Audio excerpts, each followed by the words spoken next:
Ratnagiri today, रत्नागिरीकरांचा बुलंद आवाज. काय सांगणार पवारसाहेब येणार म्हणजे सभेला गर्दी होणार, त्यामध्ये काय आहेच म्हणजे. आणि गर्दी होती त्याबद्दल काय मी काय कधी नाकारत नाही, कारण मी काय भाईंसारखं म्हणत नाही माझ्या सभेला 2,500च माणसं होती, हे भाईंचं वाक्य होतं. असं काय मी म्हणत नाही. सभेला गर्दी होती, मी काय फारसं बघितली नाही, पण सभेला गर्दी होती. माजी आमदार रमेश कदम यांनी आज तुमच्यावरती भरपूर समाचार घेतला, टीका केली. ते असे म्हणाले की शेखर निकम जे म्हणत आहेत की स्थानिक पण मुळात शेखर निकमांचे वडील खासदार गुंजवळ निकम हे कोल्हापूर साताऱ्यातून आले असं ते म्हणाले. पहिली गोष्ट हे जे काय भाई बोलले ते बालिशपणाच्या वरचं लक्षण आहे. कारण मी कधी कुठेही स्थानिक आणि हे असं माझ्या आयुष्यात मी कुठं बोललेलोच नाही. त्यांनी जर एखाद्या ठिकाणी दाखवावं तर आत्ता राजीनामा देऊन घरी बसायची माझी तयारी आहे. काही बोलायचं जीभ आहे म्हणून काही बोलून चालत नाही. स्थानिक हा परका हे आमच्या मनात कधी सण आहे. मी सर्व धर्म समभाव जसा मानणार आहे तसा ज्या क्षेत्रातनं जो कार्यक्षेत्र करत असेल त्याचा आदरही करणारा आहे. त्यामुळे उगाच आपलं खोटं नाटक काहीतरी माणसं समोर दिसली म्हणून बोलणं हेच चुकीचं.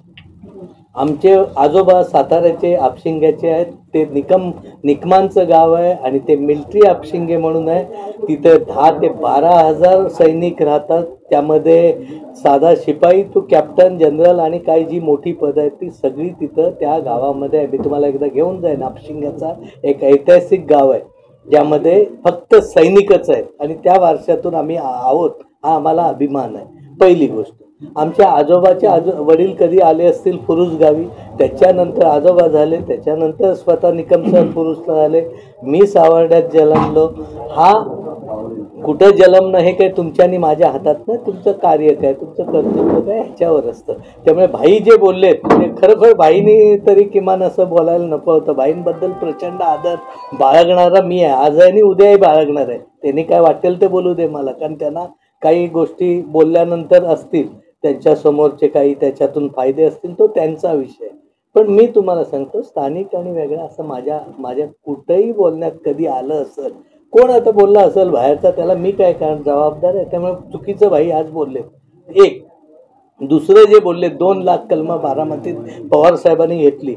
एक जरी माझं कलम बारामतीत विकलेली पावती दाखवावी, मी तुम्हाला माझं तिथंच सांगेन. पवार साहेबांनी नर्सरीवाल्यांना जिल्ह्यातल्या मदत काय केली की जिल्ह्यातली कलमं ज्यावेळी जात नव्हती तेव्हा निकम साहेब आणि केळकर साहेब ह्यांनी जिल्ह्याचा प्रश्न सोडून ती कलमं शासकीय नर्सरीच्या बरोबरीने खाजगी नर्सरीतून घेण्याचा निर्णय आदरणीय पवार साहेबांनी केला.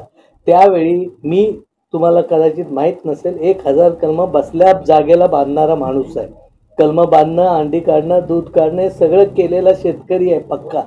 त्यामुळे कलमं कशी बांधतात, 2 लाख जर कलमं बांधली असती तेव्हाच बंगले बांधले असते. 10,000 माझी कलमं वर्षाला मी विकायचो जेमतेम आणि ती इथल्या इथं विकायची. आम्हाला कधी माझं एकही कलम बारामतीत कधी गेलेलं नाही.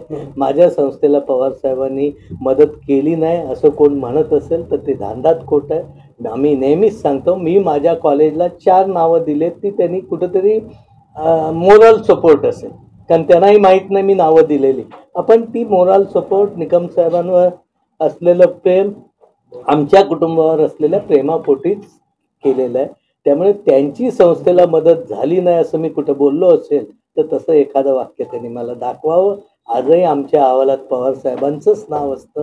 फक्त आता राजकीय भूमिका वेगवेगळी आहे.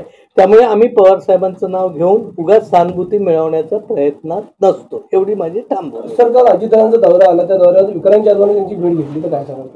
विक्रांत जाधव हे जिल्हा परिषदेचे अध्यक्ष होते. अध्यक्ष असताना महाविकास आघाडीचं सरकार होतं, त्यामध्ये दादा अर्थमंत्री होते.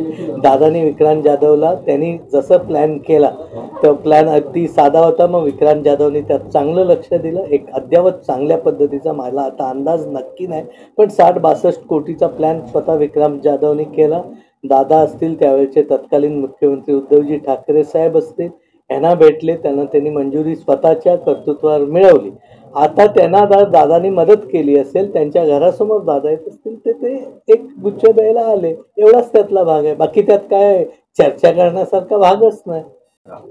हे बघा मी तुम्हाला आधीपासून सांगतो जे आज भाईने भाषण केलं ते धांदात निव्वळ धूळफेक करणारं केलेलं हरकत नाही, इलेक्शन आहे, तुम्ही माझ्याबद्दल काही वाटेल ते सांगा, किती खोटं सांगा, माझ्याबद्दल काही बोला, मी भाईंबद्दल काय वाईट बोलणार नाही.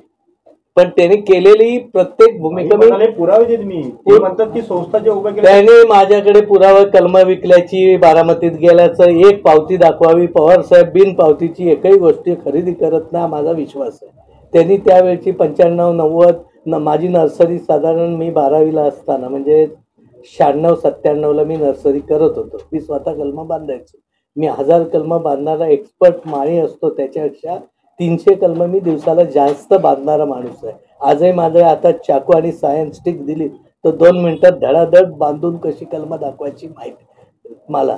त्यामुळे मी कलम बांधायचो. आमची नर्सरी होती, आमच्या नर्सरीच्या उद्योगावर संस्था वाढली, आम्ही नर्सरीच्या उद्योगावर वाढलो. ज्यावेळी शासनाने असा ठराव केला, जे मी मगाशीच म्हटलं की खाजगी नर्सरीतली कलमं घ्यायची नाही, त्यावेळी आदरणीय पवार साहेब, केळकर साहेब आज आहेत, त्यांच्याकडे जा, मंडणगडला माहिती विचारा. ते वेंगुर्ल्यात गेले, वेंगुर्ल्यात त्यांनी खाजगी नर्सरी तपासल्या, रत्नागिरीतल्या खाजगी नर्सरी तपासल्या आणि मग फलोत्पादन डिपार्टमेंटला ती ऑर्डर केली. ती करण्यामध्ये मी पण होतो, कारण मी तेव्हा जस्ट ॲग्रिकल्चर कॉलेजला ॲडमिशन घेतलं होतं. ते काम पवार साहेबांनीच केलं, फलोत्पादनचं काम पवार साहेबांनीच केलं. ह्याचा अर्थ निकम साहेबांची 2 लाख कलमं घेतली हे धांदात खोटं. त्यांनी एक पुरावा दाखवा, माझं चॅलेंज असेल, त्यांनी पुरावा दाखवा. उगाच बारामतीला गेली, इकडे गेली, उगाच काय ते खोटं नाही. कलमं उठवण्याची प्रक्रिया त्यांनी केली. असेल किंवा तुम्हाला असेल, शरद पवारांनी सगळं दिलं पण तरी त्यांनी गद्दारी केली असं मी म्हणाले. आम्ही गद्दारी केली ना, 99ला गद्दारी केली. काँग्रेस पक्ष आम्ही सोडला निकम साहेबांनी, त्या काँग्रेसनी 2 वेळा खासदारकी दिली. पवार साहेब बांधवर निष्ठेपोटी निकम साहेब गेले, मग 99ची गद्दारी नाही. निकम साहेबांना काँग्रेसनी पण 2 वेळा खासदारकी केली, मग तेव्हा गद्दारी नसेल, मग आत्ता कशी आली? हा एक कॉमन माझा प्रश्न की त्या कोण आहे. आमचं आजही म्हणणं, आम्ही काँग्रेस सोडली नसती तर आम्ही आज चांगलेच असतो. काँग्रेसचा आमचा शेवटी मूळ आहे. वैयक्तिक स्वार्थासाठी तिकडे गेला असं ते म्हणाले, वैयक्तिक स्वार्थ, बाकी काय भाई काय बोलले मला माहित नाही, भाई काय बोलले मी ऐकलंही नाही. तुम्ही आता म्हणता त्याच्यावरनं बोलता. मी आदरणीय अजितदादांच्या शब्दाला मान देण्यासाठी त्यांना शब्द दिल्यामुळे मलाही कळतं परिस्थिती कशी असते. ही असती तर काय झालं असतं, किती सोपं होतं मलाही कळतं. एवढा कमी राजकारणात अज्ञानी नाही, परंतु दादांना एकदा शब्द दिला, मी शब्दाला जागणार आहे. मी मागच्या वेळी पवार साहेबांना शब्द दिला, दुसऱ्या मिनिटाला मी पवार साहेबांकडे गेलो. दादांनी त्यांच्या लिस्टमध्ये माझं नाव होतं, पण मी दादांना सांगितलं मी पवार साहेबांकडे जाणार, नमस्कार करणार आणि मी दादांकडे जाऊ काय विचारणार तर तुमच्याकडे येणार. तेव्हा ते बोलले तुझा नंबर कट, तू ना माझ्याकडे येणार नाहीस. की मी दादांना, मला पवार साहेबांचा फोन आला तेव्हाही म्हटलं साहेब मी दादांना शब्द देऊन बसलोय, आता मी काय, आता जे काही संघर्ष आहे त्याला तोंड द्यायचं. आजच्या सभेतून प्रशांत पर्व दिसून आलं. आगामी विधानसभा निवडणुकीत आजची जी गर्दी होती त्यावरून वेगळंच कधी चित्र दिसून आलं, काय सांगा? गर्दी जमवणं, आता परवाची काय गर्दी कमी होती. माझ्याकडे हॉल किंवा सगळे साधनं सुविधा एवढी असती तर मी पण याच्यापेक्षा सभा केली असती. मी काही मला ती जागा नव्हती, कारण ती जागा ऑलरेडी आधी बुक झाली होती. आमच्या समोरचं टार्गेट फक्त 3000 लोक जमवण्याचं होतं. 3000ची किती जमली काय जमली आता ती गर्दी नाही. त्याला जर तुम्ही 2-2.5 म्हणत असाल तर आनंद आहे. मलाही आजची गर्दी तुम्हाला जर अजून वाटत असेल तरी आनंदच आहे, कारण मला माझ्यावर विश्वास आहे. 2 महिन्यांना विश्वास आहे की नाही तर माझ्यावरचं काय भाषण तुम्ही असं बोला एवढे पैसे आले कुठून काय कुठून, हे बघा हे चुकीचं तुम्ही संदर्भ देताय. मी एवढंच बोललो की कोणी किती पैसे वापरू दे, कारण इलेक्शनमध्ये रीत असते, समोरचा पैसे वापरत असतो.